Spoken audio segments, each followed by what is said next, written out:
Good evening and welcome along to New Hampshire Motor Speedway for the annual SIMCRO Winter Nationals.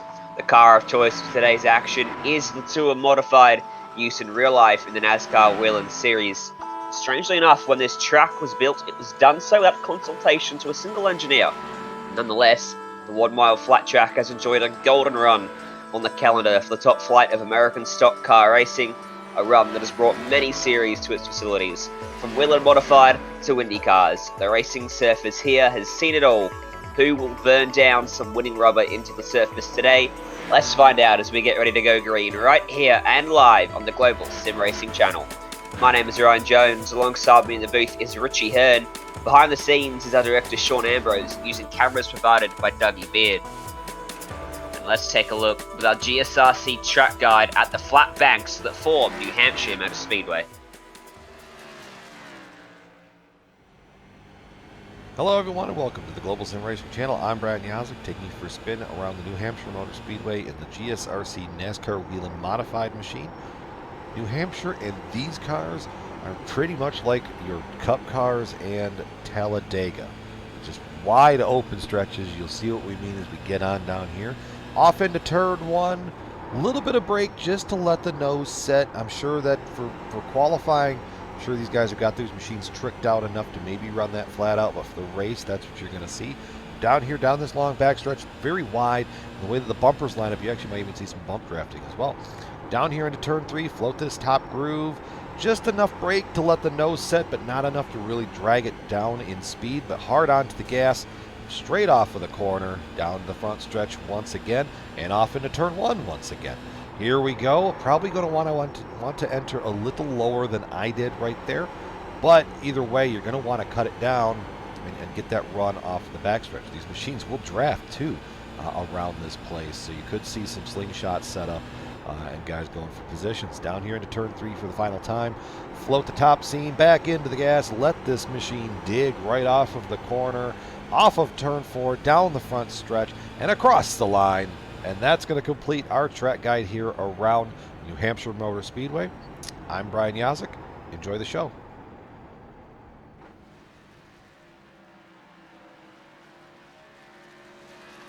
Well, that was your GSRC track guide. And Richie, what more can you tell us about this track? A track where you have a bit of real life experience too.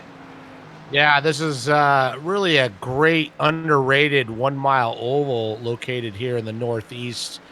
And with the long straights and the tight U-turns that you have to go through, it really makes car handling really a premium here. And even though it's kind of a one groove track, if you get that car to work correctly, you can really make those passes around the outside. I ran here in the Indy cars back in 1996. Super fast, but really racy. And then with these cars here, the track was really designed for this type of car. So it's 1 mile long. We're going to do 125 laps, and we really should see a good race tonight. Fingers crossed we do. It should be. This is an invitation-only event, so you know that the quality of driver out there is going to be extremely high. And your race details as well, as Richie's just gone through there, just add no fast repair for these drivers. So if you make a mistake, your race is done. And if you make a mistake at this track, if you have relatively high speeds you get up to at the end of these straights, it's probably going to be a race-ending error. Yeah, and it's not just the high speeds down the straightaways.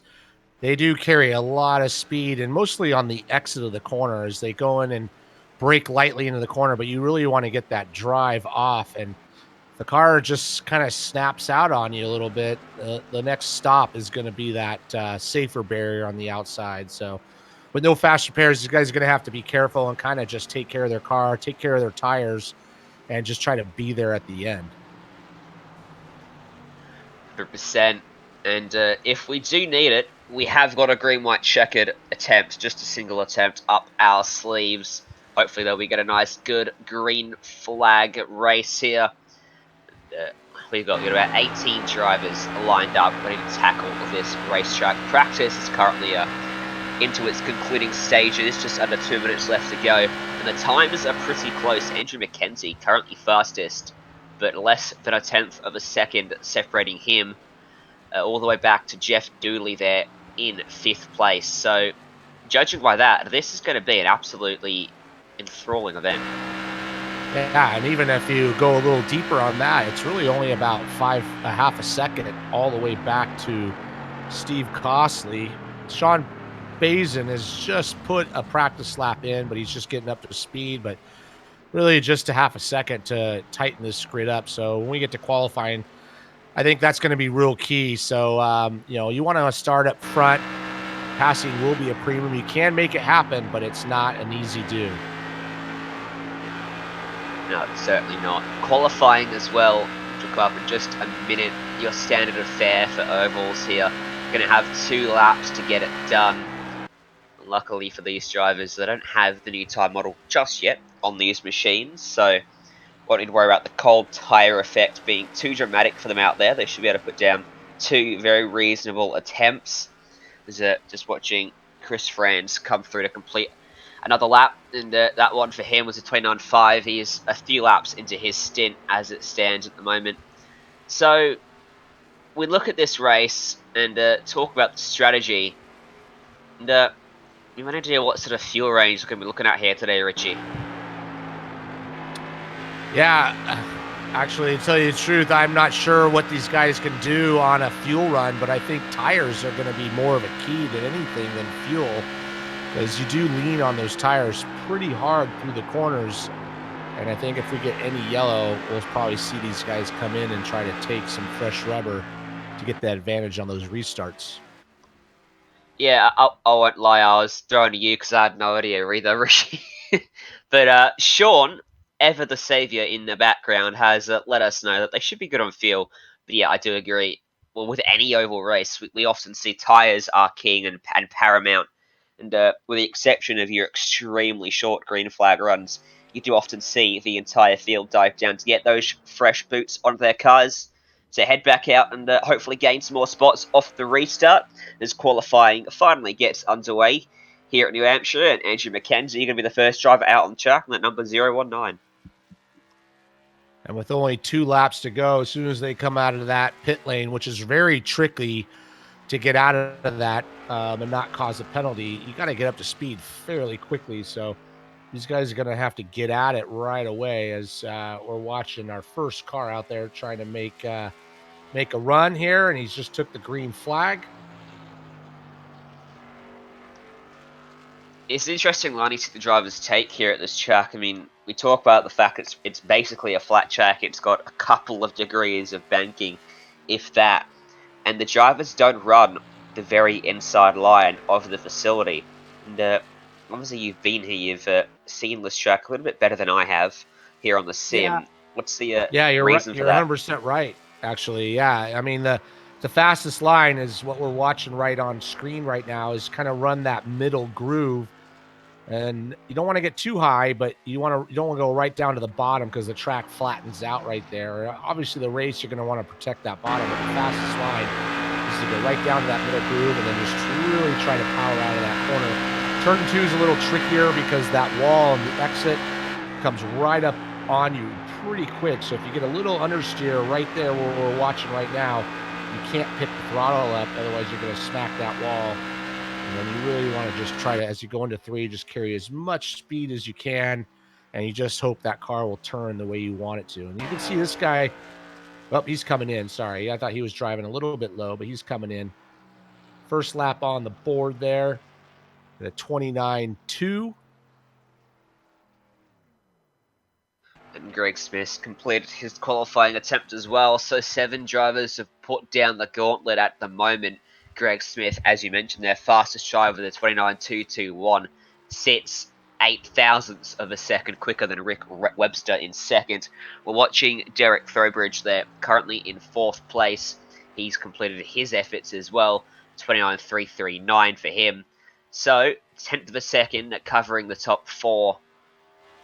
Steve Costley, Joseph Segala, Brian Neff, Jeffery Hardin, and Brandon Pyrtle round out the 9 drivers to set times. In fact, Pyrtle hasn't completed his second lap yet. He's going to complete it now, and it's going to be a 29.395, puts him up into 6th place. A good improvement from him. Yeah, that time by Greg Smith, that 29.221, pretty good. I don't know if that's going to be good enough, as we saw a one there in practice. It's just going to come down to how you have that car set up to get those. Oh, there we go, right there. Keith Jeffrey, 29.169, put it down for top spot. So at the point. As we follow JR Shepherd around on the track now. This is his first attempt as he comes across the line. It's 29.578. Expect the second lap to be a bit quicker. That's what we've seen. Running a little bit higher up the track than we've seen from a number of drivers on entry. Gets it down and gets the power down early out of the corner, down this back straightaway. And then through 3 and 4 for the final time in this session for him. And again, takes a similar on 1 and 2. This slightly wider entry and arc to the corner work for Shepherd as he comes out of the final corner. And across the line, it's a 29.696. Hasn't worked for him. He stays 13th. Yeah, I'm sure he's a little disappointed. He's got a lot of experience in this car, and he was running a little bit higher line, and that's one way you can keep those RPMs up. But if that car won't turn for you, you just can't get back on the gas like you want.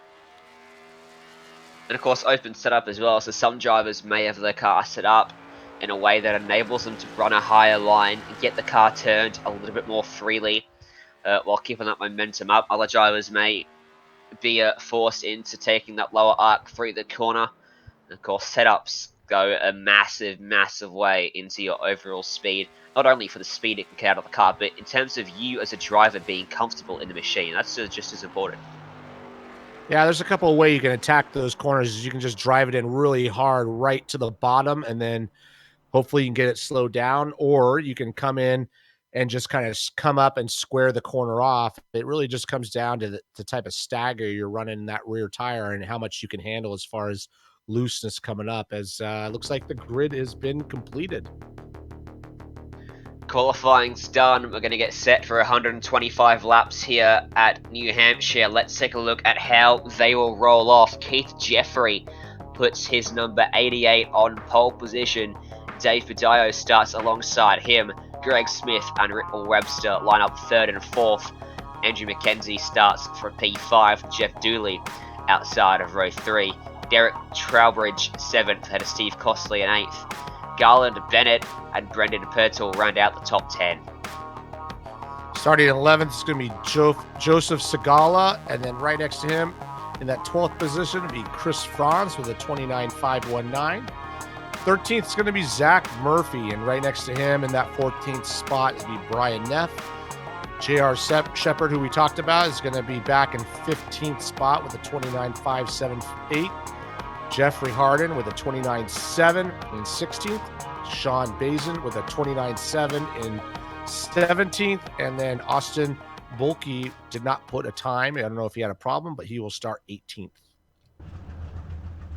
Your 18-car field then for the SIMCRO Winter Nationals of 2020.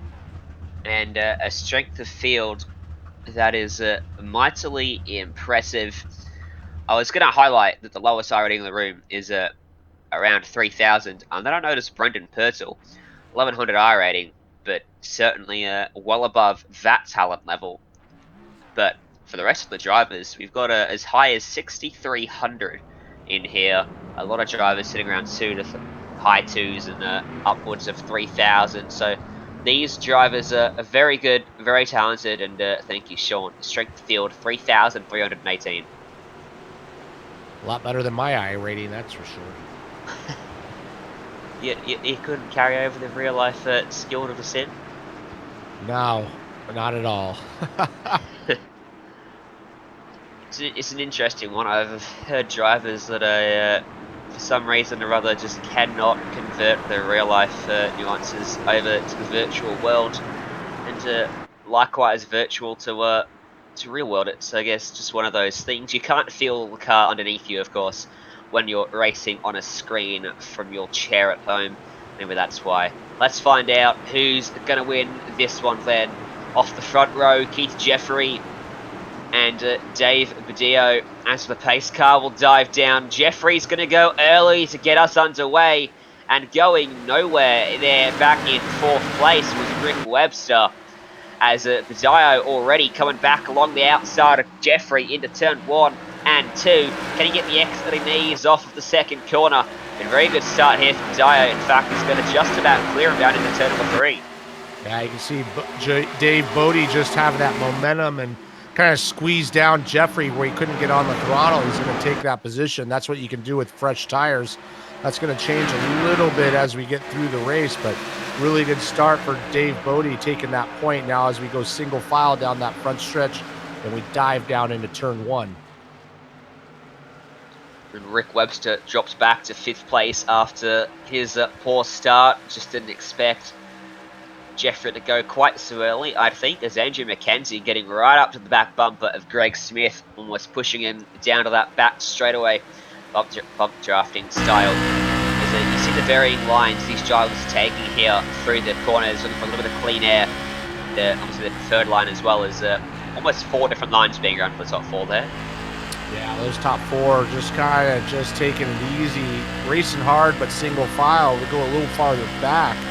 You can see these guys really shuffling back for position. If you go back to J.R. Shepard, he's going to make a move on the outside on the 81 there of Joseph Segala. He's going to try to hold that momentum around the outside. These guys are trying not to lose touch with the leaders as everybody up front is single file.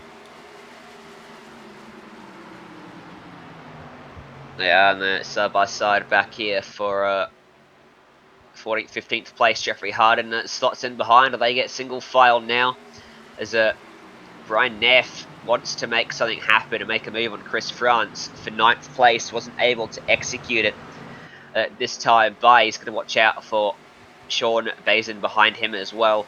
In fact, I've just been informed that the race leader's name is pronounced Bodo, not Badillo. So, sorry. Bodio. Wow, there you go. Third time round, and we got it right, Richie. You know, it's going to be really interesting that since they don't have to pit for fuel. I mean, if these guys with their I rating so high, we could see a race that goes caution free. And I'd be really interested to see who has set their car up to go that distance with those tire pressures. Right now, everybody's got good rubber. They can run where they want, but we're going to see this change. As we do see Greg Smith trying to go around the outside, not able to make it work around basically Keith Jeffrey, but he's starting to look around a little bit. We do have a little bit of a gap basically from the top 6 or 7 to the back of the field as those guys are racing side by side. Let's go back to that side by side then as Chris Friends trying to hold on around the outside as Brian Neff goes up the inside. Behind them, J.R. Shepard gets a little bit loose off the exit of 2 and loses out to Sean Bazin as a result. And now Zack Murphy is going to try to get around him as well as Brian Neff washes up the track just a little bit. Chris France has to let him go there off the exit of the corner. And now Sean Bazin's going to capitalise on this and try to follow Neff through into turn 1. At 73, running a very high line, should get the drive off the corner here, but he's going to have nowhere to go, tucked up behind that car in front.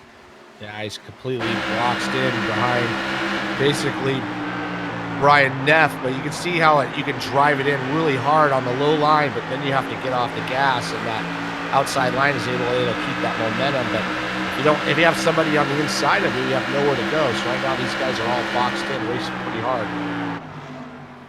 And J.R. Shepard looks like he's got some very good pace as well, because he is right up behind them as finally Bazin gets the move done, and this will allow J.R. Shepard to try and do it as well. Poor old Chris France up there has lost 3 spots already, might lose a 4th as Shepard pulls the slide job on him, and France getting to the inside almost made contact with Zack Murphy. Good evasive action from the driver of the number 29. But France, desperate to stem the flow, it's going to stop now, but only because everyone's past him. He's lost 4 spots.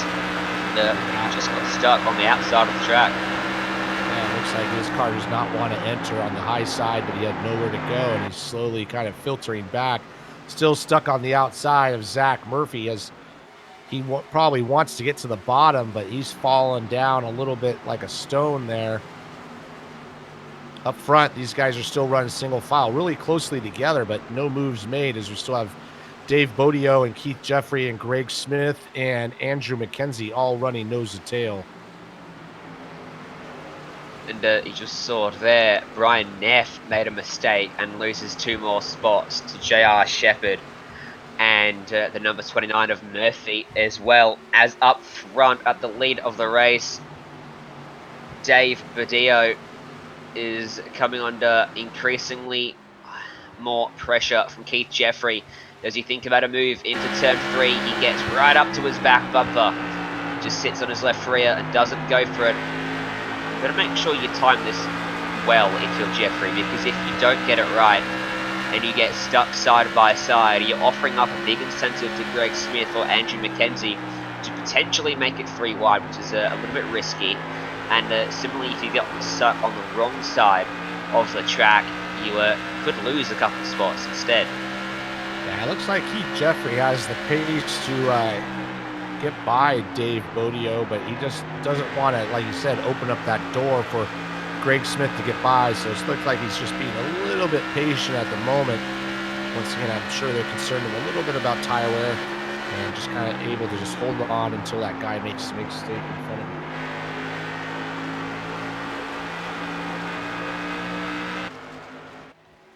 This is a good battle then. The top 4 separated last time across the line by half a second. 7 tenths back to the 5th place man, Webster. We go back to Zack Murphy and Chris France side by side again. Almost banging wheels through turn number 4 that time. And France is going to want to get out of this side-by-side action, because while they've been doing this, they've dropped a bit of time to Neff and Shepherd in front, and they're falling into the clutches of Jeffery Hardin as France struggling with that machine. That did not turn the slightest bit for him there into 1 and 2. Yeah, it looks like Chris France had that position taken, but he drove it in a little bit too hard into the corner and washed up and opened the door. So now Zack Murphy's going to be able to take that position. Those guys are running real tight through the corners, and you can see Chris Franz is really trying to pinch him down to keep him from getting back on the gas. But now Chris Franz is able to stick his nose down onto the inside, but not able to get position. Right in front of these guys as well. What a move from Sean Bazin. Fills the gap between Shepherd and Neff down the back straight away. And now he's going to be on the inside. He's just lost the spot to JR Shepherd. He's going to get it back straight away. Takes the spot back, and Brian Neff remains right in behind these guys as they switch and change spots right in front of him there, as Bazin just ran Shepherd up the track just a little bit. Shepherd had to back out of it, and this could put him under pressure from Neff, who gives him a push instead, as now Murphy starts to close up to the back of these guys, as again Shepherd gets down to the inside of Bazin. Can't quite get the run this time though. Yeah, Shepherd started 15th all the way up to 10th already.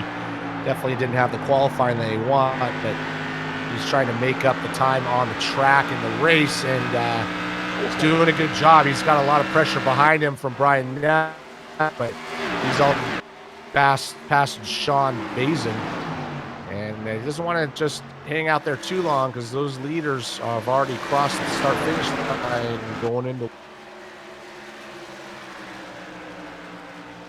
Yeah, these are the drivers that could probably benefit from a caution at some stage in this race to bring them back up to the leaders. Once that field condenses, you never know what may happen in this one. This is about a 5-car battle here for P9 in this one. They're running 7 seconds off the lead of the race. Sean Bazin is running a higher entry to the corners, which is just offering up the inside to JR Shepherd. Off the exit, he's got enough momentum to keep it up. As we go back up front, McKenzie has got by Keith Jeffrey. So now the 019 machine is going to be able to have a look at the race. See Dave Bodio as we take a look at the replay, Richie. Yeah, it looked like he maybe just put like the chrome horn to him a little bit. I don't know if there's any contact, but basically Keith Jeffrey washed up a little bit, opened the door, and Andrew McKenzie took it away from him. Ooh, So bit of now contact. he's looking at the leader, Dave Bodio. There was just a little bit of contact, wheel to wheel, right rear to left front, as he completed that move. Unfortunate for Jeffrey, I think they are definitely being boxed in behind Dave Padilla here, because he was pushing him down the back straight away, and still McKenzie had enough speed to get to his inside out of the corner, basically pushing him out of turn 2 before he made that move stick. So Dave Padilla here wants to see more of that in his rear view mirror, wants to see them going side by side for a little bit more, and he might be able to open up a bit of a gap if that happens. Top 3 have dropped away from Greg Smith, though, who's now running almost a second off these guys. Yeah, and Greg And Smith it's actually, just yeah, lost a position to Rick Webster. So those guys have dropped off from this top 3. It looks like Dave Bodio, is kind of holding these guys up a little bit, but he's doing a good job of just kind of running right in the middle of the track and not really giving much opening. But as we already saw, Andrew McKenzie might get a little bit frustrated, might give him a little push to try to take that position. and we go back again, just seeing with a side-by-side as well further up for P6. I believe Trowbridge, no, he hasn't quite got that move done, but they sort themselves out. But this 5-car battle further back continues to rage as Neff gonna come under pressure for Murphy side by side across the stripe. Oh, just moving a little bit there was Murphy. Slides it up in front of Brian Neff, but a dirt track style being brought to the pavement here, and it's something you often see on some of the short tracks. That dirt track slide job. You see it at some of these tracks where it's harder to pass. You just throw it into the corner and let the car drift up in front of their nose and try and stop them from getting the crossover move. Yeah, that was a classic slide job there as he just drove it in, and there was just enough of a gap to let it to wash up in front of Brian Neff. So it gives Zack Murphy that position. Sean Bazin still under heavy pressure from JR Shepard. He's kind of stalled out on his move to the front. These 5 guys continue to battle, but they're slowly falling away as now they're about 8.5 seconds away from the lead.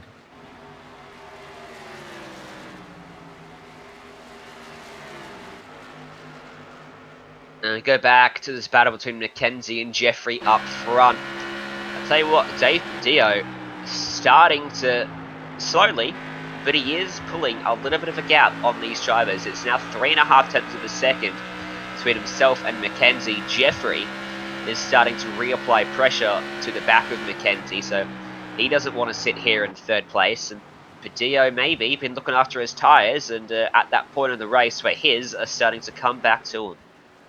Yeah, it doesn't look like much on the track, but that 0.3 of a second is enough to give him a little breathing space.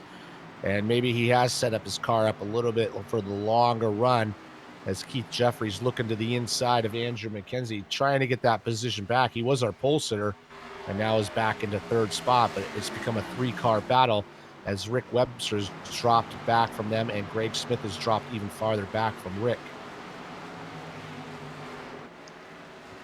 Oh, McKenzie had a bit of a tank slapper going on coming out of the corner there and managed to hold on to it, but lost a bit of time. They've both closed up, actually, onto Dave Padillo. And who's that coming out of pit lane? That's Jeffery Hardin coming into pit lane, in fact, the number 44 machine. Yeah, these guys are taking tires early on, so I don't know if they have a problem or that's planned. Like I say, with the way these guys are racing, we could see a green to checkered finish, which would be awesome and really throw that pit strategy into place. But some of the back markers pitting early, going a lap down under the pit lane. Right now, we have almost a pass for a second as Keith Jeffrey is looking on the inside of Andrew McKenzie as they go into turn 1. You see on our screen right there, he's going to send it down to the bottom, try to get that slide job done. And it looks like he's going to get it done as Andrew had to lift a little bit to let him have that spot. It looked like a little bobble from McKenzie there as he saw Jeffrey make that move. And even that, going side by side for what was that? Half a lap, maybe a lap at that, as opened up the gap to Padillo massively. They had closed up back to him, but the gap suddenly seesaws back out to 4.5 tenths of a second. So that's the dangers of running side by side, and that's part of the reason why all those guys back there, Shepard, Murphy, Neff, they're now 10 seconds adrift from the leaders. Yeah, watching a little bit of Dave Bodie. He's getting a little loose in the center of the corner, so he's going through some lap traffic at the moment, but it looks like he's struggling a little bit putting the power down, but that's going to come for everybody. So managing those tires, these cars have a tremendous amount of horsepower, so you can't just mat it in the middle of the corner, otherwise you're going to spin those tires up. As Keith Jeffries now has got to go below that lap car.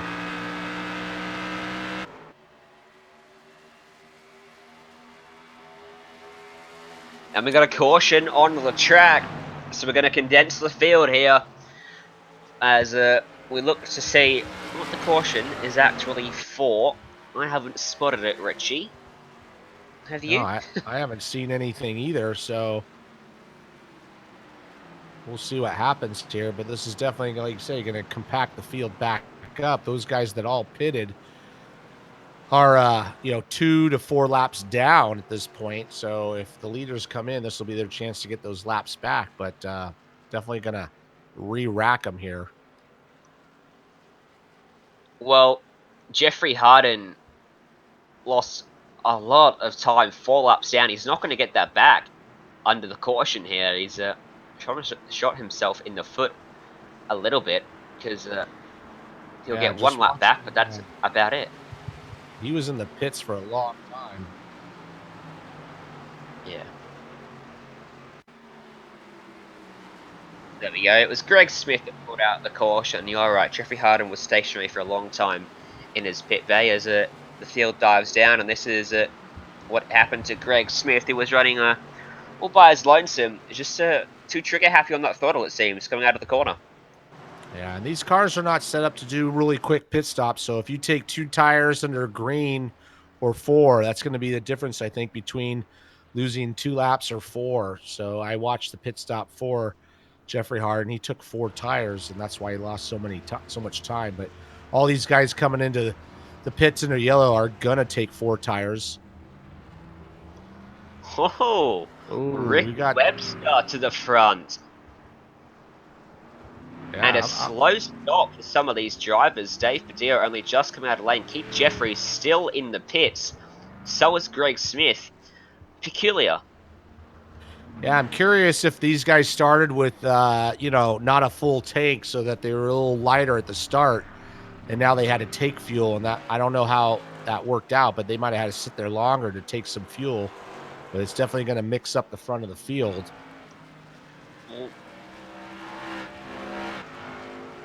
Yeah, that's interesting. You can. I'm just having a look at the garage to see whether the fuel is restricted, and it's not. But I did notice an interesting thing.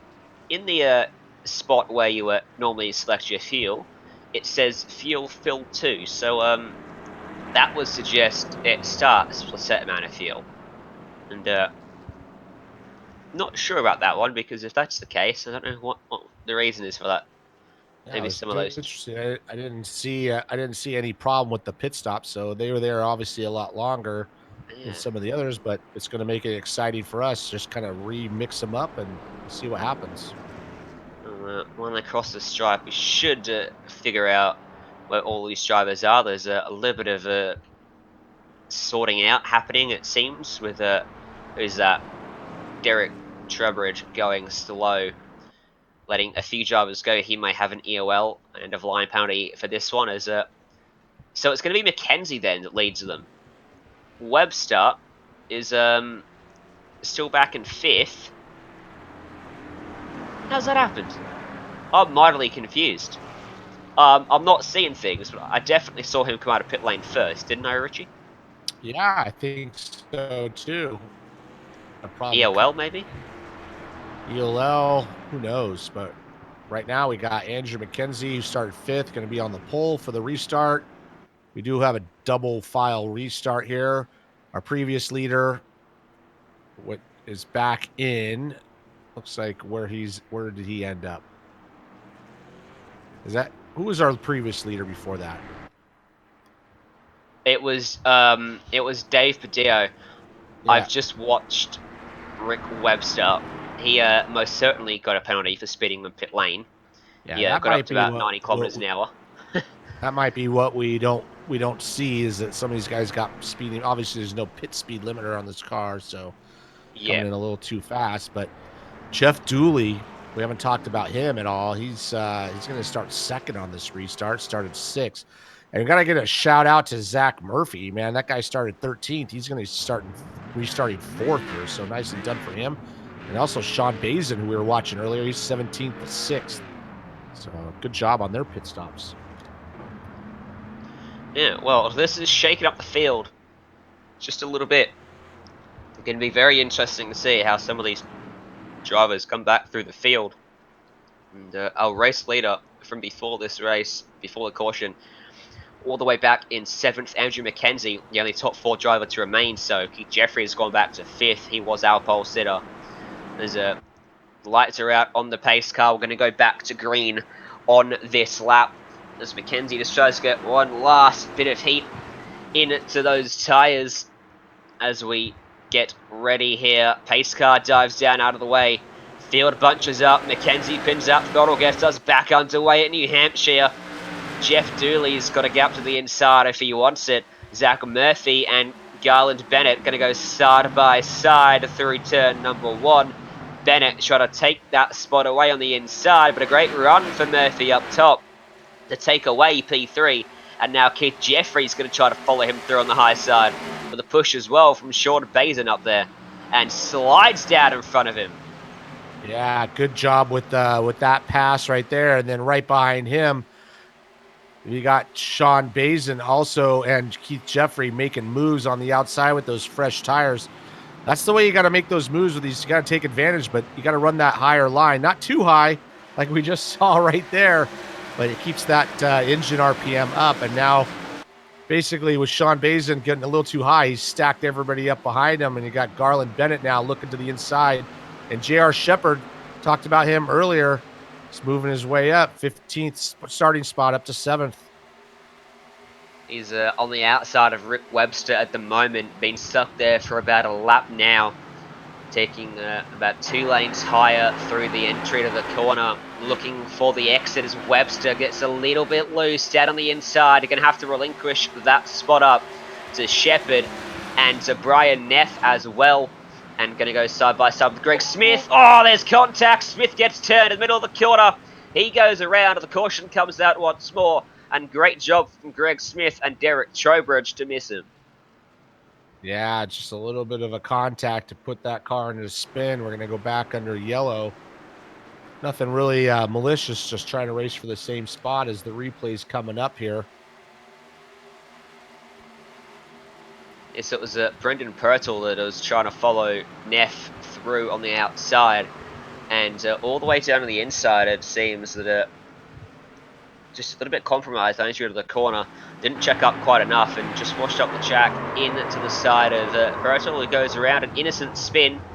And he'll have no damage to that car, but he's going to have to go to the back of this field for the restart. And we saw a very, very short run there. Don't know whether it's going to warrant tyres. What would you think here, Richie? What would you do? I'd probably stay out. It looks like passing's kind of tough. So if you're in the top, if you're on the lead lap, which you only have 10 cars on the lead lap, I'd stay out. The other guys, why not? Take some free tires as we see some guys coming down, and that might pay dividends later on. But this early, I would just stay out. Yeah, I think that's what most of the drivers are going to do here. Is I think they've already gone by the lane behind the pace car. We'll definitely get the answer this time. So we're on lap 42 of 125. We're a third of the way through this race, going by pretty quickly, in fact. And that's that mantra again, cautions breed cautions. That's the case there. And the later we get into this race, if we do get a late race or restart, you know that no quarter is going to be given because the aggression going to get turned up just a few notches. Is that we've got 11 cars on the lead lap now. Steve Costley should get the lucky dog if that's enabled. And it looks like the preferred lane on those restarts is going to be on the outside, so you can keep that momentum coming at it too. So that might play a issue as we get down near the end if we have a late caution with a green white checkered.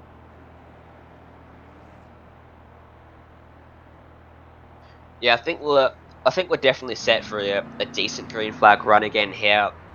One of these drivers have been running each other very cleanly. Just that slight mistake from Webster down there to bring out that second caution. The talent of the field definitely warrants it too. So, wouldn't expect any more stops in this one, barring cautions. Obviously, they can get home and feel. Still not sure why some people were stationary for such a long amount of time. Hopefully, in the post-race interviews, we get some answers to that one. But yeah, I don't know what the strategy is going to be here, Richie, because you've got to look after those tyres. You've got 80 laps to go here off this restart, but track position is so vital. You can't afford to just give up spots either. You're absolutely right. You kind of have to just go for it and hope that the setup you have on the car will hang in there as you get farther in the run. If we don't have any more yellow flags, um, that tire wear is going to be an issue. So it's going to be the guy who has a good setup and can be easy on that throttle and not get too greedy at the beginning of this restart. Indeed, they're starting to form up now with the one to go signal. Lights out on that pace car. It'll be Andrew Mackenzie and Geoff Dooley off the front row again. Mackenzie moves down to P3 for this one, with Sean Bazin to his outside as we get ready for our second restart of the day in the 2020 edition of the SIMCRO Winter Nationals. As we go back green in New Hampshire. Good start again for Mackenzie. Again, a gap for Dooley to go single file. And Murphy going to try to take away or keep P3 from Bazin through turn number 1. Bazin, fantastic crossover maneuver, gets back to his inside. Car in the wall there in the back, about 5th spot. A white car bounced off that outside wall. Good start by Andrew Mackenzie, but really Geoff Dooley, if he wants to get by him, he needs to do a better job on those restarts and squeeze him down. You can't let him come up and take that line. So far, so good. As we got Andrew Mackenzie and Geoff Dooley, we got side-by-side action for Sean Bazin, who was started 17th up to 3rd, but he got real close to Zack Murphy. Looks like he's going to take that position. And Dave Dio starting to make his way back through the field, just got by JR Shepherd, now trying to get by Murphy as well, all the way down on the very inside of the racetrack through 3 and 4. Couldn't quite complete the move, still got just an overlap on the entry to 1, drives it in deep to the corner, clears him. Can he get up in front of him? No, he can't. Murphy will get back to his outside. Behind them, they're side by side as well. That's JR Shepherd with Keith Jeffery to his inside, as Murphy gives a big push to the back of Bazin on entry to 3 there. And here comes our pole sitter, front row, starting second, Dave Bodio, trying to make his way back up to the front, right on the inside of Zack Murphy, trying to make that happen. He drives it hard into the corner, and he's going to hopefully clear him. There he goes. He's going to take that position back from Zack Murphy, move Dave Bodio up to 4th spot. He now has Sean Bazin up in front of him as he dives down to the bottom real hard. He's definitely not worried about his tires at this point. He just wants those positions. He's taken a very aggressive line around this racetrack. Oh, contact behind them. Hard into the fence goes Keith Jeffery. Going to be collected by 3, 4 more drivers. And a big crash on the front straight of New Hampshire. And that's taken out a number of drivers from this event. Yeah, with no fast repairs, these guys are going to be out of the race as we go on to that replay. And that's Keith Jeffery, our pole sitter, getting into some action out there, and it's going to end his race. JR Shepherd just, it seems they just came together before the strike, both of them into the fence, and then first few drivers managed to scatter by. First driver not able to do it was Rick Webster into the side of him, which ricocheted him back up in front of Steve Costley, who's now got a blown engine. And the 73 got in there as well, as did Chris France. That is Chris France, sorry.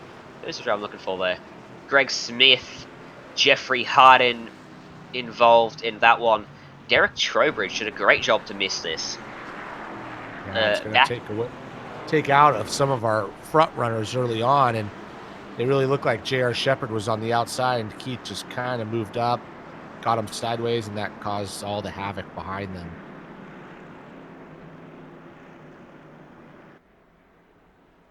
Well, under another yellow. Yep, and that was a big one there, and a big shame for some of those drivers.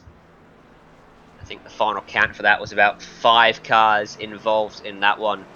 And Greg Smith just had nowhere to go, so did France. Do have some tire guys coming in and take tires.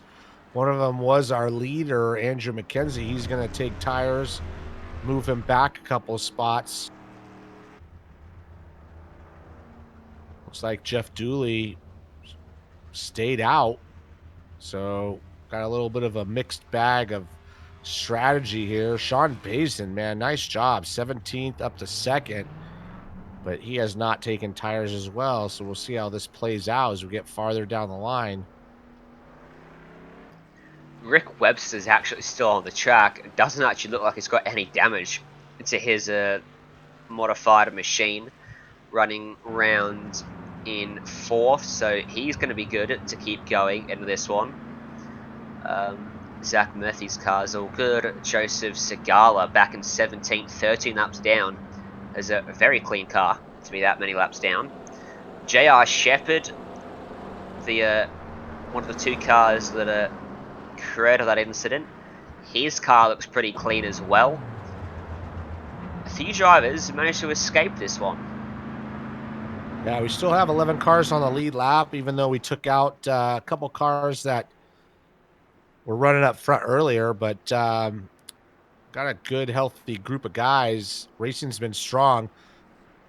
It's interesting to see that Andrew McKenzie, who was leading, decided to take that pit stop. That moves him from 1st to 10th. So he's got some work to do if he wants to get up front. He does. It's going to be interesting to see then how the strategy plays out with the drivers that pitted and those that didn't. You mentioned Dooley wasn't aggressive enough on the restarts. Well, now he's got the chance to lead it here. And, we'll see whether he can pull out a gap. I did notice that Andrew McKenzie pitted again. And I don't know if he took some fuel because he didn't take tires. So we'll see I don't know what the deal is with the fuel with these guys, if they're just able to just run the minimum amount. But he came in, came out, no tires, back in 9th. Oh, very interesting. 10 cars then on the lead lap. Final one, Derek Trowbridge just about going to get himself back up to the rear end of this pack as we go back green then. And Geoff Dooley, what can he do from the number 1 spot? He's got Sean Bazin to his outside, Bennett behind him. As we get back underway, a very good start for the inside row. Bennett goes with, and Zack Murphy giving him a big push down this front straightaway. Right there on the inside of Bazin. Murphy trying to take P3 away from him, but Bazin's going to fight him hard back on the outside. And they're 2x2 behind him as well. A little bit of contact between Murphy and Bazin on entry to 3. Look how low that Murphy's going to drive that car through the corner, as there's just a lot of cars here battling for basically P3 backwards. Big move from Bazin to get to the inside. Yeah, and Zack Murphy wasn't having anything of it. He drove right down. He wasn't worried about just taking 4th. He wanted 2nd. He got 2nd, but right now, Sean Bazin just put the wheel to his sidebar, pushed him out of the way, put Sean Bazin back up in the 2nd spot. But now Zack Murphy's he just dumped him right there. And a no good contact. save. Yeah, it looks like Zack Murphy just put the bump, just dumped him right there in the corner. I don't know if that was on purpose or by accident, but he definitely turned him, and we're back under yellow. And here's our replay. And if we go back, honestly, before this, basically, this happened to Zack Murphy, and then Zack Murphy didn't have anything of it, just did the same thing back to him. So if we go back to the previous pass, as you can see, as we go into the corner, he's going to go into the inside and just do the same thing. Not as aggressive, but definitely moves them out. You know, obviously, Zack Murphy took a little taken to that and decided to return the favor. And no contact made between everybody else, so we still have all our cars running, but we're definitely back under yellow.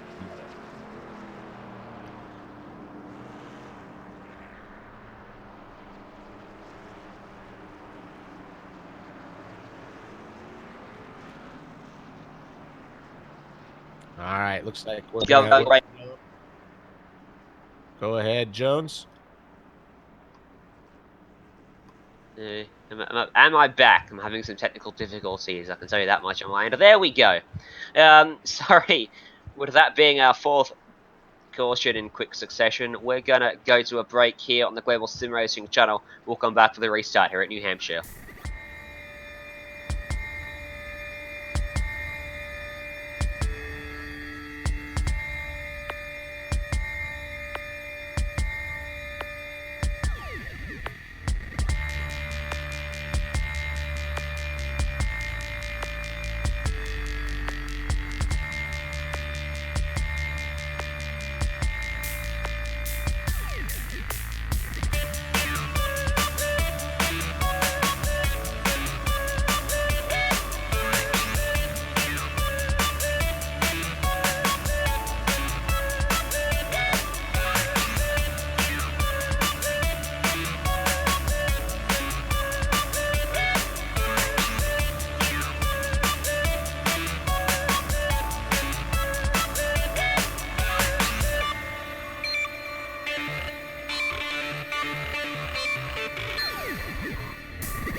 Well, welcome back to the 2020 SIMCRO Winter Nationals in the Whelen Tour Modified Machines today at the 1 mile track, that is New Hampshire Motor Speedway. We've got 10 very competitive cars still on the lead lap of this event as we hit lap 60 of 125 when we go back to green here. Had a few quick cautions in a row. Hopefully we get ourselves started into a nice green flag run here. Going to be Geoff Dooley, Zack Murphy off the front row for the restart. And that second row, very eager to get going. JR Shepherd into his back bumper before we got going green. Almost a bit of contact between Dooley and Murphy there. And Murphy, it seemed like he was going to go with him. Dooley's got a little bit too deep into 1 and 2. Allows Bodillo up to his inside. It was Bodillo, not Shepherd. Excuse me, similar liveries on their machines. As Bodillo, can he take that lead away from Dooley as we head down through 3 and 4? These guys are racing really hard as Dave Bodillo is looking to get that position past Zack Murphy. Can't quite make it happen. And at the moment, He is getting freight trained on the outside, but he drives it hard into turn 3. Tries to get on that power coming off at turn 4 as we come down the back straightaway. Sorry, turns 1 and 2. Back straightaway side by side. We also have Andrew McKenzie back there with those fresh tires looking to get a spot, but he's all blocked in. He is up front, still side by side, and another caution is out. Big crash in the background. Someone was riding someone else's front bumper. I had that back end jacked up in the air. It was Strobridge, who did a great job, Strobridge, to miss the earlier big incident on the main straight. Not quite missed this one. What's going on here, Richie? Yeah, these guys are just getting a little bit nuts out there. We got a long ways to go as we go through the corner, and it looks like he just gets on the gas and just drives the yellow car right up into the other car, and up and over he goes. I didn't know who was in that yellow car. Shepard, yeah, Shepard's actually got into the fence right in front of these drivers, which has left Strobridge with nowhere to go. And similarly as well, Basin's got involved. Really you unfortunate. are 100% right. If you look at that replay, you can see how much steering angle Shepard had, and he just washed up, and it kind of just parked him into the corner, and these guys had nowhere to go. So my apologies to that, to my earlier comments. But yeah, JR just washes up, hits the wall, stops, and that's just the way it goes. And Segala, adding salt to the wounds, came in incredibly late to this incident and managed to hit both Basin and Trowbridge. So that may have damaged their cars a little bit. I'll be a little bit annoyed at that because I think Basin might have escaped reasonably damage-free. Of course, these cars have effectively got a big metal bumper around the entire outside of the machine, which can lead to them being a bit more robust than some other oval machinery. But if you get a car onto the side of you at 50, 70, 50 plus kilometers an hour, it can still do a bit of damage. Yeah, just an unfortunate incident. Nobody at fault. So looks like JR Shepard's still able to continue on. Doesn't look like he has much damage on his car. He was running up a little bit farther, but he's fallen back to 9th. But definitely had a little understeer and washed him up and collected that wall, which caused that incident. And down at the pit lane, Rick Webster and JR Shepard. Basin are going to come down to the pits as well. Looks like Segala is going to stay out on the track as our lucky dog goes the way of Chris Franz, who's 7 laps down 6 more times, and he's back on the lead lap. Well, the way this is going is that might happen. So we had a good run there at the beginning. These guys are running, and of course I called it out and said maybe we can go green all the way, and now we've had like 4 yellow flags in quick succession. Damn it, Richie. Yeah, right. So hopefully these guys can settle down. We got a long ways to go. Lap 64 of 125, about halfway. And I really want to see these guys run because I'm interested to see how the tires play out. That's really what I want to see is how the strategy plays out with that tire wear.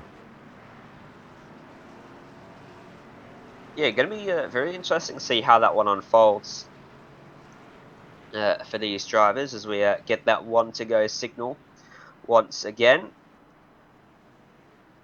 And this time it's Dooley and who's that? Bodio is back on the front row. So after losing a bunch of spots in that first caution period, he's right back where he was. 1 more spot, he's back to lead the race. Yeah, he kind of fell back early on. Now he's muscled his way up. We also have Andrew McKenzie, who was up front earlier, took some pit stop, get some tires. He's in 3rd. Get ready to go green. All right, look how close they are. They're rubbing wheels through 3 and 4. Well, this could be a spicy restart then as Dooley gets us back underway. Bodio going to have to try and get down in front of McKenzie. He's not going to do it, it looks like. McKenzie's going to throw the car to the inside of him into 1 and 2. Murphy runs a little bit wide behind them as Brian Neff and Garland Bennett sort themselves out in a bit of single file action.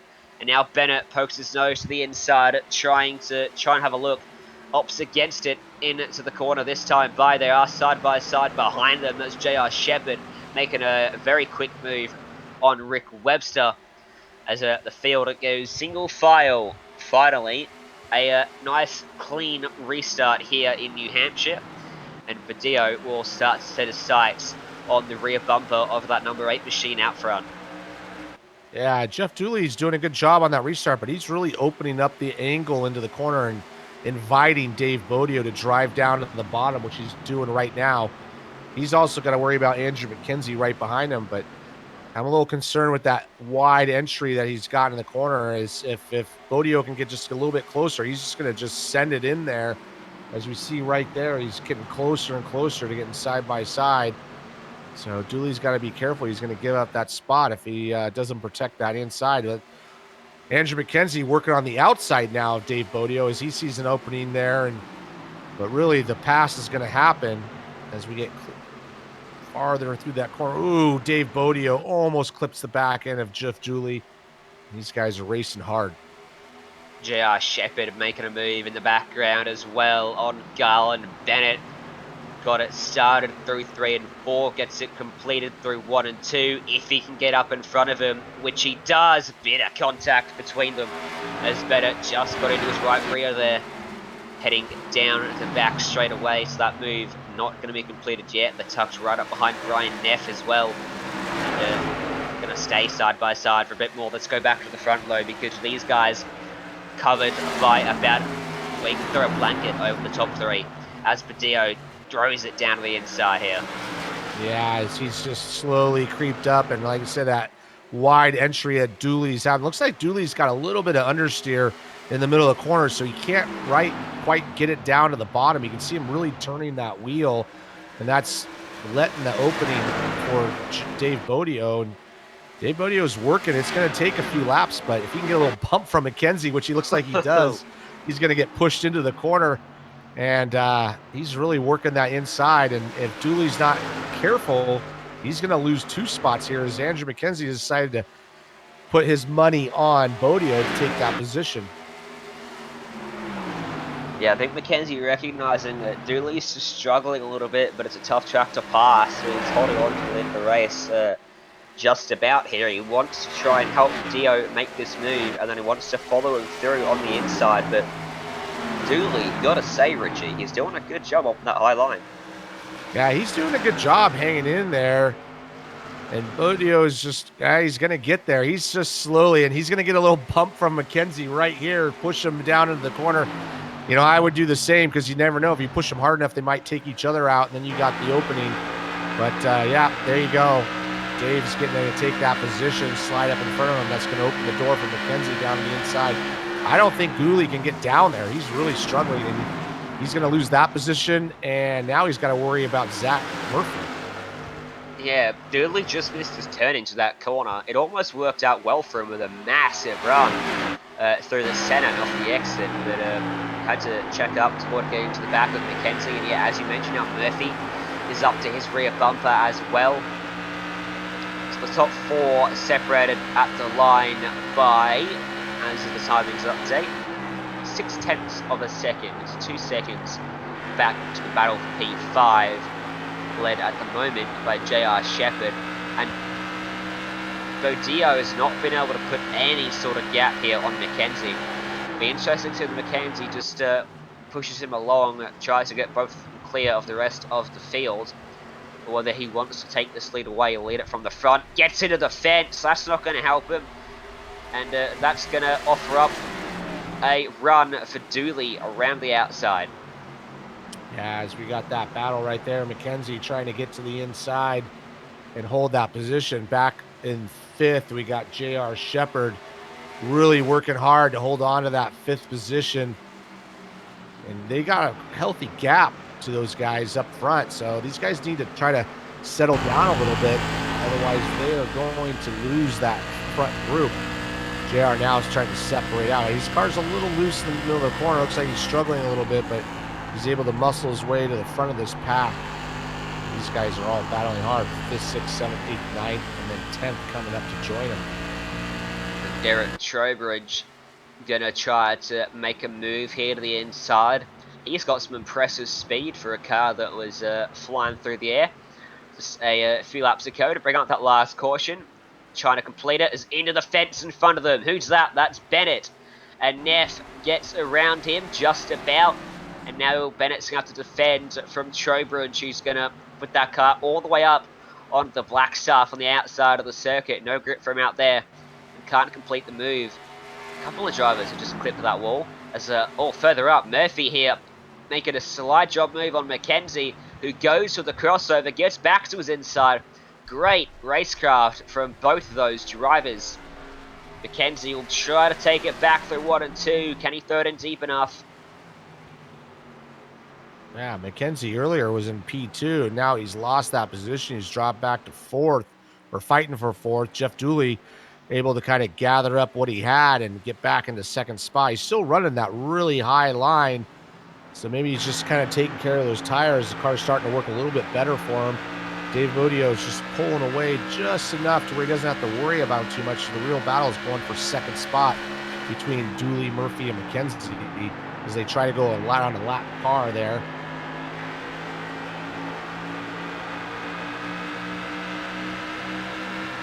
Go back to 5th spot. J.R. Shepard's able to separate himself out from that group with Neff, Bennett, and Trowbridge. Also throwing Rick Webster. Those are our last cars on the lead lap. Those guys are still battling hard, but they've gotten back to single file, probably realizing they're losing touch with the front group. This is J.R. Shepard. He's working that car. I'm watching him in the steering wheel. He's just working that thing, but he's able to get that thing up to the closer to Mackenzie. And if you watch him going through the corner, you watch his hands. He's good on the entry.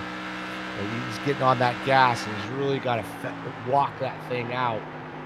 And it's good when you're running by yourself, but it's really hard when you're running side by side. Now, if we want to go back up, sorry to move back up, but we got pass for 3rd as Mackenzie is trying to get around Zack Murphy side by side. They go through 1 and 2. Little bit sideways off the exit. Seen a few drivers struggle coming off these corners, getting onto the throttle a little bit early, the rear end, trying to come around on them. We've still got 14 cars on the circuit at the moment, as you mentioned, 9 of them on the lead lap. Sean Bazin is a solitary lap down. So, of caution, we put him back on the lead lap picture. But, there's some contacts further back in that P8 battle. Trowbridge and Webster banging doors, so to speak, or banging metal, it seems. And again, Webster hard into the back of him, coming out of turn number 2. As they get through 3 and 4. Finally, they have stopped running into each other, and Trowbridge going to take that spot away as we look at the replay here of the move. And Trowbridge was blocked by Bennett in front of him, came back up to the track into the side of Webster right there. Lucky that Webster didn't actually get rotated by that, and then coming off the corner, gets right up into the back of him as well as Trowbridge to check up. And the point I was making was that Bazin is a solitary lap down, but looking at lap times, even if he does get back in the lead lap, I think his car's a bit too damaged to be competitive at the moment. As the battle for P2 rages on, Dooley under pressure now from Murphy. Oh, yeah, this battle is raging on. As, a little contact going down the back straightaway as Murphy tried to blend in back behind him and kind of misjudged it. That checks him up into Andrew Mackenzie. Meanwhile, Dave Bodio has gapped these guys by 8/10, so he's on his own. So the real battle is for 2nd spot. Geoff Dooley pulling away a little bit. Zack Murphy now has got to worry about Andrew Mackenzie, who likes to run that bottom lane. And looks like he's just pushing on him just a little bit as you see the intensity ramping up a little bit as we get closer to the end of this race.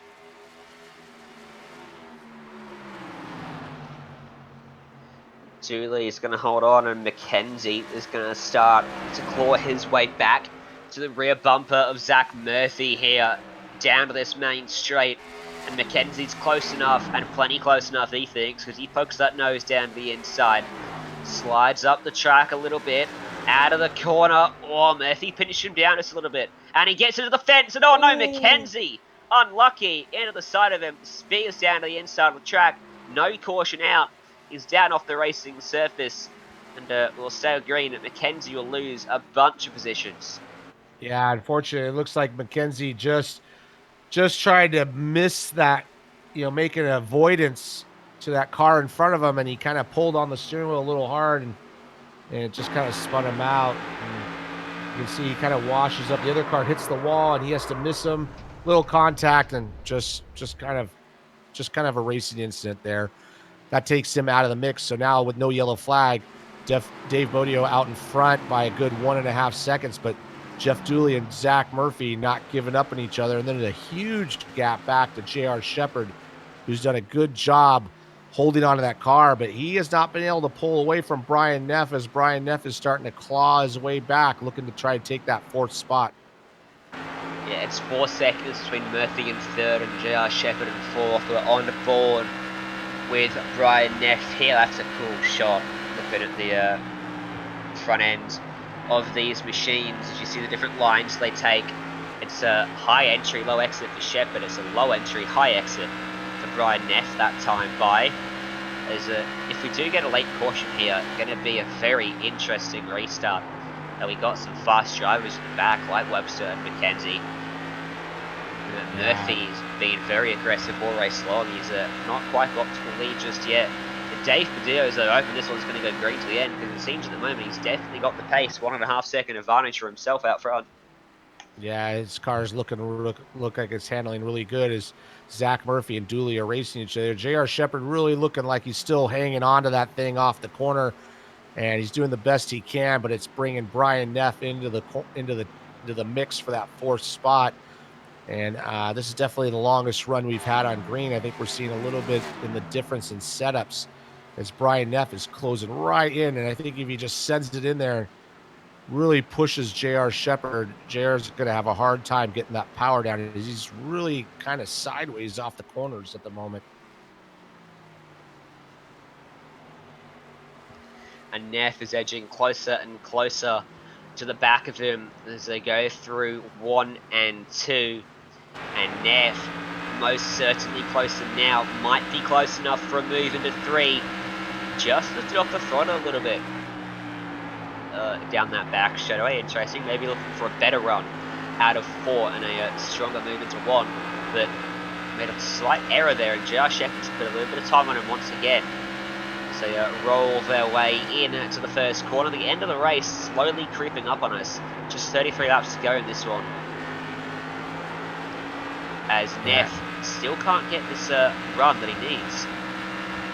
Yeah, it looks like Neff is kind of on the limit as well. Really watching J.R. Shepherd work that steering wheel coming off the corner, and now he's going to go right down to the bottom and take that spot, but he has to walk the dog right up to the out. Oh, under the wall a little bit. It was Brian Neff coming off that corner, so he's definitely working a loose car as well. We're really seeing these guys battle hard. Right behind them, we see a good battle with Garland Bennett and Derek Trowbridge. Those guys battling hard as well for that 7th and 8th spot. Dave Bodio way out in front, 1.5 seconds in the lead. The battle for second has mellowed out a little bit. Zack Murphy getting a little gap to Geoff Dooley. So the real battle on track is going to be for that 4th spot. Neff again closing up at the end of the straightaway. But again, he is playing a patient game at the moment. And here we go. A mistake for Shepherd. Gets loose out of the corner. Rubs the fence. And now Neff pulls to the inside. Can he complete the move? Will he go for the slide job effort that's proved very successful today? He doesn't. And a very good exit here for Shepherd. Neff's going to lose that overlap and have to tuck in behind him. Yeah, it looked like taking that outside, that higher line into the corner really helped J.R. Shepherd, because when he goes down low, the banking kind of flattens out. He just can't get the power. But, man, you can really watch these guys working that steering wheel, trying to get the power down. They're both struggling with that rear grip. They are, and as we get closer and closer to the finish, there's going to be less and less grip out there for these drivers, as Neff had to check up to avoid the fence there on the exit of 4. And they're being caught too by the 2 guys behind them, Garland Bennett and Derek Trowbridge. So this is about to be a 4-car battle. Those guys behind. Yeah, I was just going to mention a couple that. tenths quicker. Yeah, I was just going to mention that these guys battling like that, all of a sudden, here comes Bennett and Trowbridge. They're running that little higher line, kind of squaring the corner off, and they're not really battling hard, so they're doing a good job working together, and we're going to have a 4-car battle for that 4th spot in a second. And it's going to get harder and harder for these drivers. As the tyres wear, it becomes a little bit easier to make moves if you've looked after your tyres. But it also makes it a lot harder. Oh, there's the caution. Oh, there caution is out. the late caution. Slow car on the inside of 3 and 4, or a stationary car, I should say. That's Brendan Pyrtle. And he's had an incident. And take a look at the replay. What's going on here, Richie? Yeah, that's interesting. Yeah, looks like he blew a motor and just kind of came to a halt. And because he stayed on the racing surface, gonna get a caution. But yeah, I don't know. He had obviously an issue from something early on because he didn't hit anything, and then the motor blew, so he was getting a little overheating. And there you go, stops right there. Caution out. Let's re-rack them. I'm sure tires are going to be on everybody's menu. We'll kind of keep an eye on that, and we're going to have a nice shootout to the end. Peculiar that Pyrtle stayed on the racing surface there. Yeah, very peculiar. And so this is going to provide a grandstand finish here in New Hampshire as everyone comes down to get those fresh tyres on. And Badillo slides through his pit bay. Will that cost him lead of the race to Zack Murphy as finally Mackenzie and Webster get down to their pit box? And incredibly slow pit stops. What are these machines? Yeah, I think they gotta do it. Not too many people out there, so it is a slow jack. But yeah, this is gonna really set the field up as we got Dave Bodio, because he slid through the spot. Looks like he's gonna lose that spot. But to Shepard and Dooley of all people. Absolutely. So wow, we're gonna have a really different starting point. Murphy's way back. And I wonder if Murphy's going to get a penalty, because he rejoined to the racing surface well before that blue cone. And the blue cone denotes the point in the track where you can safely exit from pit lane back onto the racetrack. But a slow stop for Murphy nonetheless. Yeah, slow start for Bodio. J.R. Shepard right now is listed as the leader with Geoff Dooley. So wow, move J.R. Shepard. He's been battling in the mid-pack most of the race, and here we go. With about I can't do math here, so it'll be 24, 23 laps to go when we go back green. So yeah, there we go. Short, sweet stint. This is going to be a very aggressive restart. I think the problem is I don't have my glasses on and I can't see the number. It's too small. So thank you for that, Ryan. This is like an old age thing. It is, and it's going to happen to you. I still got 50 years. It's happening. It's going to happen. We saw Sean could tell us both a thing or two about old age back in the director's chair. But as lights out on the pace car, Joseph Segarra will get out of the way, get a lap back. He's got 12 more of them to get back in the last 20 or so laps. So, front row, J.R. Shepard, Geoff Dooley. Behind them, Dave Badillo, who's had the pace over everyone in this race. He restarts third. Derek Trowbridge, fourth. Furthest up, we've seen him today. He's been involved in a couple of incidents, kept his car relatively straight looking. Brian Neff and Garland Bennett will be 5th and 6th. Andrew Mackenzie, who's had pace, had that incident. This is a caution that he needed, and Rick Webster's had pace as well. So some very quick drivers going to have to make some moves to get themselves back into a race-winning position. 10 cars on the lead lap as Sean Bazin gets himself back up to the rear of the field. J.R. Shepard in control for the 2020 Winter Nationals. They check up, and then they go. And a very good start from third place for Bodie. And he is going to dive down to the inside of JR Shepherd, trying to take that lead away. And I tell you what, he's just about going to do it. Shepherd, though, with a run out of the corner and a push from Dooley as well. Yeah, JR Shepherd got a good start, moved up, but opened the door there for Dave Bodio. And, man, JR Shepherd's just muscling this thing around the corner. He's not going to give up, but he's going to lose that spot to Dave, who had a 2-second lead before that yellow flag. So he probably feels like he deserves to win this one. JR Shepherd doing a great job holding off, going up high, trying to block Geoff Dooley, trying to cut down low. But I think Dave Bodio's got the pace to everybody. I think that battle's going to be for that second spot. It is, and look at Dooley up to the back of Shepherd. Neff there as well. Oh, they're making a little bit of a rubbing on the way through 3 and 4 that time. No one gets unsettled by it. Mackenzie is back into 5th place in this one. Had a very good restart for himself as well as Dooley. Very slow on entry to turn 1.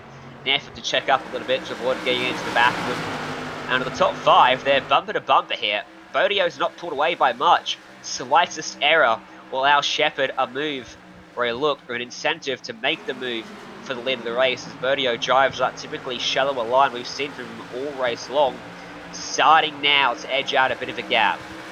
Yeah, it looks like Dave's got a little bit more drive off the corner. He slows down a little bit in the middle to allow that car to turn, and then he's able to get that drive, and that's slowly creeping him away. As now he's got almost 3/10 of a lead. The back there with JR Shepherd, Dooley, Neff, Mackenzie, Bennett, Trowbridge, all nose to tail.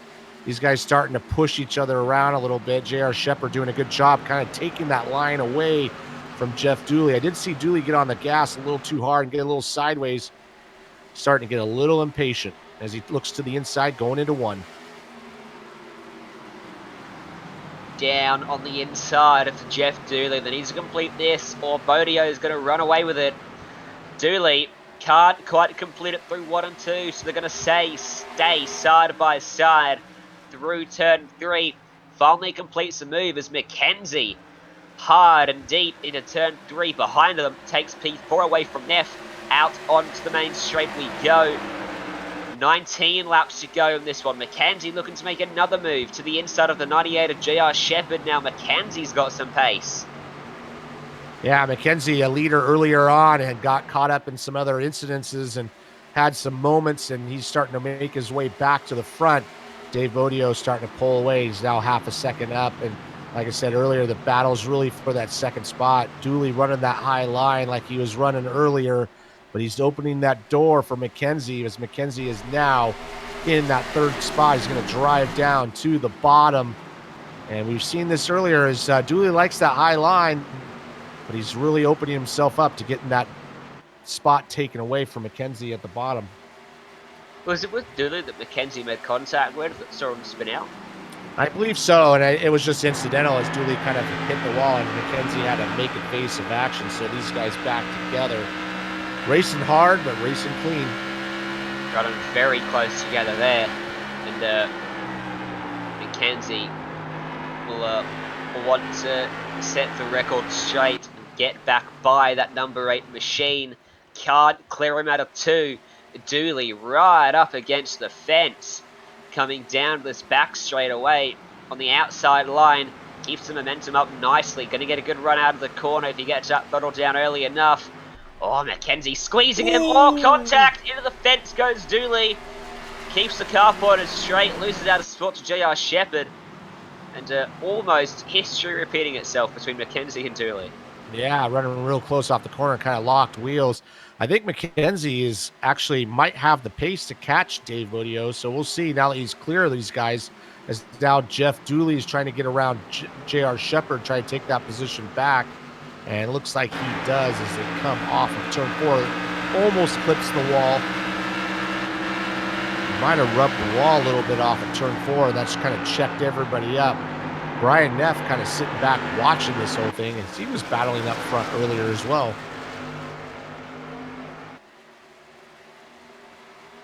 He was, and I wonder if Mackenzie can close up to Bodio. The gap is just under 3/4 of a second. If anyone in this field can do it, I reckon Mackenzie's the one with the pace to potentially get up to the back of him. And if he does, it's going to be game on Yeah, he's Gap dropped. comes down to half a second. Absolutely. I think, physically you can see the speed, and McKenzie was a leader early on. So right now, Dave Bodeo had it easy early on, but he's got to worry about McKenzie, as I think McKenzie's got a car to catch him. Now, to get by him, that's another thing. And we might run out of laps. We might do. There's, 13 laps to go now.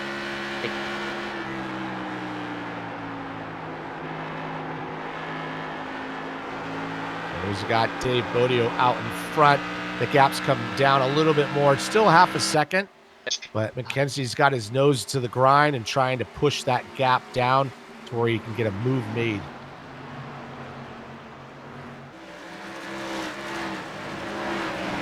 Going back a little bit, Geoff Dooley's gotten into third spot. He's got J.R. Shepard and Brian Neff right behind him. Brian Neff looking to make a move on J.R. Shepard as he kind of pushes him a little bit in the corner, but goes up high. I still see J.R. Shepard really working that car. He definitely likes a loose car coming off those corners. And he's working that steering wheel, but right now he's got a stack of cars behind him.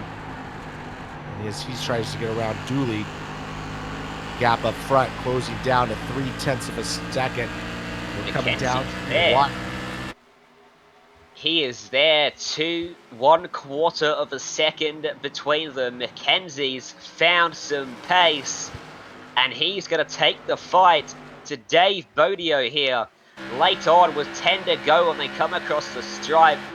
It's going to come down to these two drivers, 1.5 seconds back to Dooley, Neff and Shepard behind 2 by 2 in the battle for P4 as Webster and Murphy are going side by side as well.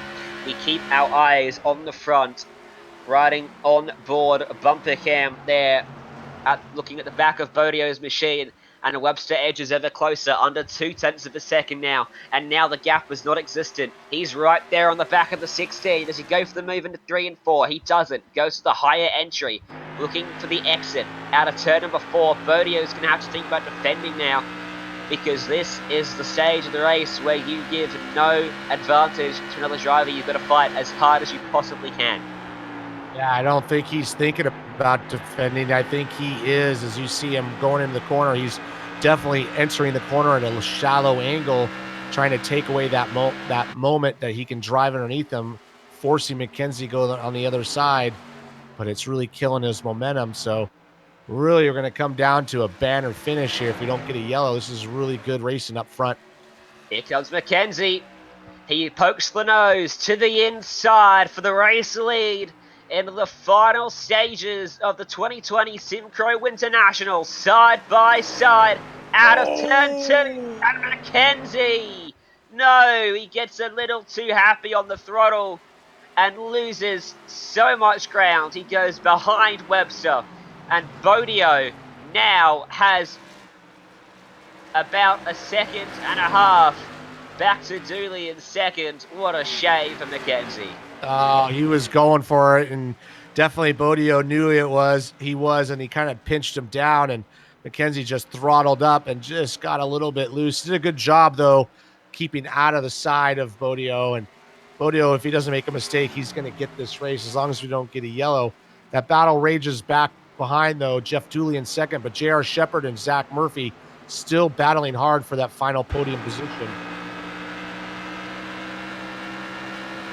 Webster showing the nose on Brian Neff as Murphy and Shepard, going hard for the final podium spot, as behind them Webster completes that move, puts himself up into a top 5 position here as Murphy pushing Shepard into turn 3, takes a shallower entry. The Dooley up front, very wide through that corner. This could be on for P2 as well if Shepard continues to close in on him as they come across the stripe. 5 laps to go here at New Hampshire, and Shepard just pulls a bit of a gap now on Murphy. Yeah, definitely. We've been talking about, he likes that high entry. It's good to kind of keep that momentum, but it definitely opens the door for those guys on the bottom. J.R. Shepard working that loose car. He's going to go right down to the yellow line to take that line out of the way for Zack Murphy and get that drive off the corner. Dave Bodio way out in front, but the battle rages on for that second spot. Murphy gives a shot to the back of the 98 on entry to turn 1, pushing up the track a little bit. And now Murphy with a run out of turn 2. Can he use it to make a move to the inside? What's Dooley doing? Dooley's gone from this battle. He's pitting. He's, well, is he out of fuel? He's got something else going on, but Dooley will not finish on the podium in this event. It comes down then to a battle for P2 between Shepherd and Murphy. And suddenly, Rick Webster is in with a shout of a podium.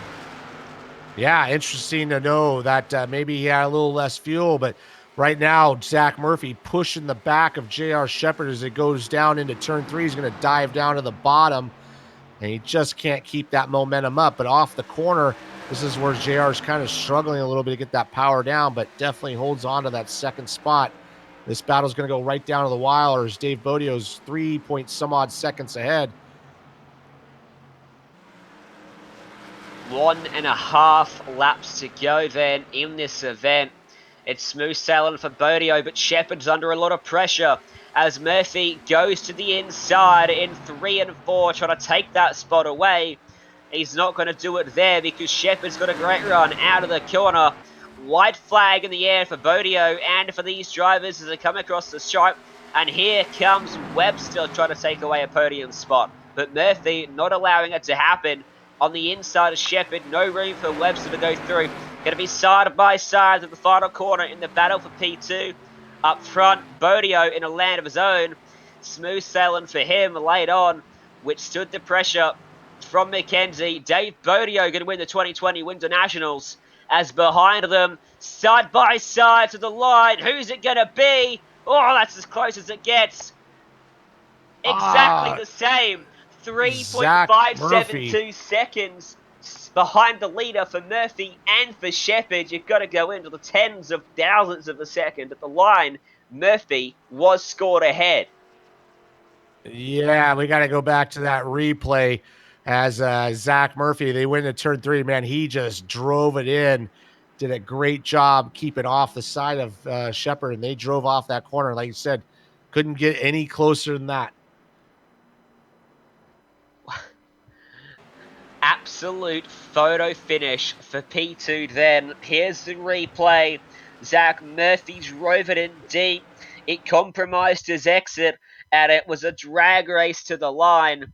And both of them crossed it at basically exactly the same time. It went the way of the number 29. And I'm looking on my sim at a photo of them as they crossed that line. And Richie, I can't separate them.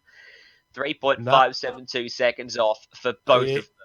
Yeah, I don't know how they separated out, but obviously went farther down the decimal line than we had. But that was pretty awesome finish. Great race. Let's go to a break then on the Global Sim Racing channel. When we come back, we'll have the full results here from New Hampshire and post-race interviews.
Welcome back to New Hampshire Motor Speedway, venue of the 2020 SIMCRO Winter Nationals. Your race winner today, Dave Badillo, by 3.572 seconds in the end. As we look at our official results, the reason I read that margin out, because it was exactly the same for Murphy and Shepherd. I've spent the entire break looking at a photo of the finish, still can't figure out how they were separated. But Murphy was the man scored in second ahead of Shepherd in third. Andrew McKenzie home in fourth ahead of Brian Neff in fifth. Garland Bennett came sixth with Rick Webster seventh. Top 10 rounded out by Derek Trowbridge, Sean Bazin, and first car a lap down, Geoff Dooley. Yeah, coming home 11th. It's going to be 9 laps down to be Jeffery Hardin, then Joseph Segalia. Brandon Pyrtle looks like he blew an engine earlier on, 13th. Steve Costley. Chris Franz was up front early on, comes home 15th. Greg Smith, 16th. Keith Jeffrey, our pole sitter, probably not too happy about this. He was running up front, but got caught up in a wreck, finished his 17th, and rounding out the 18 car field is Austin Bulkey. Well, let's talk to our race winner then, Dave Badillo. Congratulations. You had to fight hard for that one. Yeah, I was on a little bit different of a strategy. Me and Keith both were. We were just trying to hit our fuel mark with have our everything ready to go for the last 75 laps. So we were pitting there a bunch early on and stuff, and then at the end there, Andrew got a pretty good run. And I really got to thank him tonight. He could have made my life tough in a couple different areas, but he stuck to my back bumper instead. Talk us through that strategy then, because you were pretty comfortable for the first part of the race, and then the first caution came out, and you dropped a long way through the field. Huge disparity in some of the pit stop times out there. In most of the pit stops today, there was often drivers that were sat there for a long time. Was that just a case of when drivers are often going to take fuel? Yeah, the modifieds are really slow with adding fuel to them. So usually you could get away with like 5 or 6 gallons before you lose a lap. So first couple times there, I was just trying to fill it up and keep it.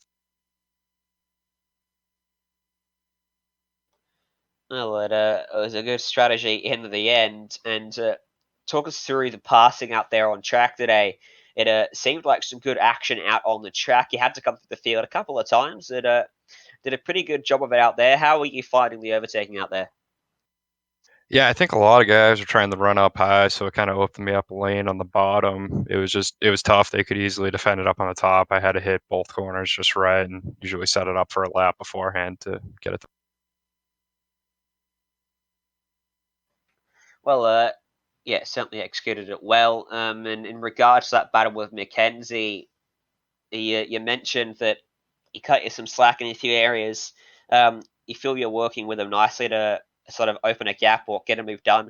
What the situation was, and then at the end, no contact between you. I think you just not pinched him down, but raced him hard and too early on the throttle. And so, what do you think would have happened if McKenzie hadn't made that mistake? I don't know. I think it would have been interesting because it was tough to run real low on the exit of 2 without getting free there towards the end. So if you're too wide, you're going to have to run down there, and kind of top in defense would probably be my preferred spot in that situation. But it probably would have been pretty interesting. Well, it was a good fight in the end. Good race win for you. Before we let you go, who are the people that get it done for you and the sponsors you want to give a shout out to? Yeah, I want to thank all the guys over at Jim Beaver Esports. It's too bad Keith had a bad night tonight, but so Jim Beaver Esports, Jim Beaver's Down Dirty Radio Show, General Tire, Polaris Razor, Acronis, and Vision Wheel. If all those partners of ours really help the team do what we do and on all the levels we do. Well, thank you for joining us here in the booth. Congratulations once again, and hope to see you back on another GSRC broadcast in the near future. Absolutely. Thank you, guys. Well, that was your race winner, Dave Badillo. Our only interview post-race here at New Hampshire. What are your final thoughts before we wrap this one up here, Richie? Honestly, my final thoughts was that was a pretty damn exciting race. You know, these guys raced hard. Had a couple yellows early on. That's expected when they're running tight, but man, Dave Bodio out in front, but that finish between JR Shepard and Zack Murphy, you're not going to see that very often. So pretty good job by these guys. Great show. Well, thank you to SIMCRO for organising this race and this event. It was one heck of a show out there for us. Thanks as well to the companies that provide the software and the hardware for our broadcast, which is listed here on your screen. Got to thank as well Julie Londe, who provides wonderful music. You can see the screen for how to get a hold of more of her great work. Thanks to the guys alongside me today, Sean and Richie. If you'd like to find out more about GSRC, including our upcoming races, you can find it at our website at globalsimracingchannel.com. You can check out the screen for some of our upcoming races. Make sure you go and take a look at our social media on Twitter at GSR Channel, Facebook at Global Sim Racing Channel, and Instagram at GSRC_Graham. If you want to support us, go and check out our merchandise store at gsrc.storenvy.com. That link can be found in the description below. And don't forget, of course, to head on over to YouTube and give a big subscribe as well, and a thumbs up if you enjoyed it, so you don't miss a moment here on the Global Sim Racing Channel. And from all of us here in the booth, thanks for joining us, and until next time, race clean, race hard, and we'll see you on the track.